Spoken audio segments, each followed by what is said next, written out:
ককবরক ভাষার Roman script issue ঘিরে জোট রাজনীতিতে নতুন করে চাপানোতরের ইঙ্গিত দিল ভারতীয় জনতা পার্টির শরিক দল আইপিএফটি। মুখ্যমন্ত্রীকে এই বিতর্কিত ইস্যু থেকে বিরত থাকার পরামর্শ দিল আইপিএফটি। সোমবার যুব ইন্ডিজিনাস পিপলস ফ্রন্ট অফ ত্রিপুরার 16তম প্রতিষ্ঠা দিবস উপলক্ষে খুমলুঙের নুয়াই হল থেকে এক র্যালির আয়োজন করা হয়।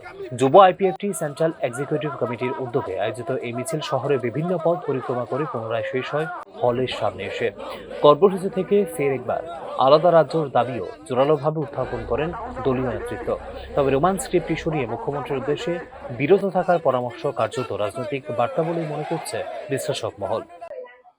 মুখ্যমন্ত্রী মানিক সাহা ওনার মাতৃভাষা হলো বাংলা, তো আমি ওনাকে অনুরোধ করব এইসব জায়গাতে আপনি বিরত থাকুন, কারণ যারা ককবরক ভাষী তারাই জানবে কোন স্ক্রিপ্ট ইউজ করলে তার ভাষা উন্নতি হবে।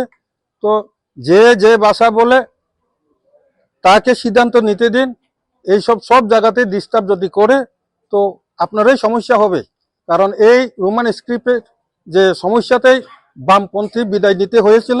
তো আপনি আমাদের পার্টনার শরিক দল, তো আমি মনে করি এটা তার ব্যক্তিগত, মুখ্যমন্ত্রীর ব্যক্তিগত শ্রদ্ধেয় মানিক সাহাজির বক্তব্য হতে পারে। বিজেপির বা সরকারের এরকম কোনো সিদ্ধান্ত, লিখিত এরকম সিদ্ধান্ত আমি মনে করি না যে আছে। তো এটা তার ব্যক্তিগত হতে পারে। তো এটাও জানা রাখার দরকার যে কোনো সরকার স্থায়ী নয়। সমস্যা সমাধানের জন্য আইপিএফটি সামনের যে দিনগুলোতে যা যা আন্দোলন করার দরকার, যা যা পলিসি নেওয়ার দরকার আমরা নেব। তো যাদের মাতৃভাষা ককবরক তাদেরকে এইসব সিদ্ধান্ত নেওয়ার জন্য সুযোগ দিন।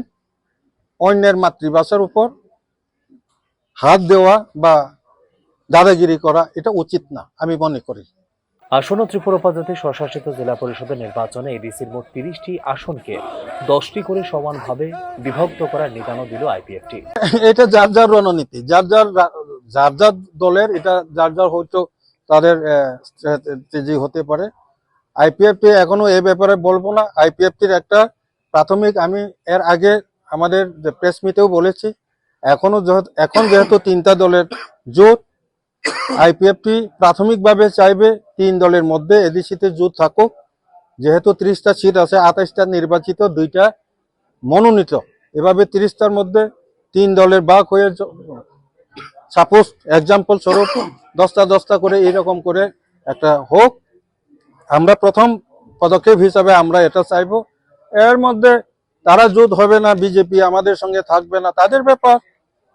মথা আমাদের সঙ্গে থাকবে না, তাদের ব্যাপার। আমরা আইপিএফটি রাজনৈতিক দল হিসাবে আগে থেকে আমরা সবসময় 28টাতে 28 লড়াই করার জন্য এখনো প্রস্তুত, আগেও প্রস্তুত, ভবিষ্যতেও প্রস্তুত থাকবে।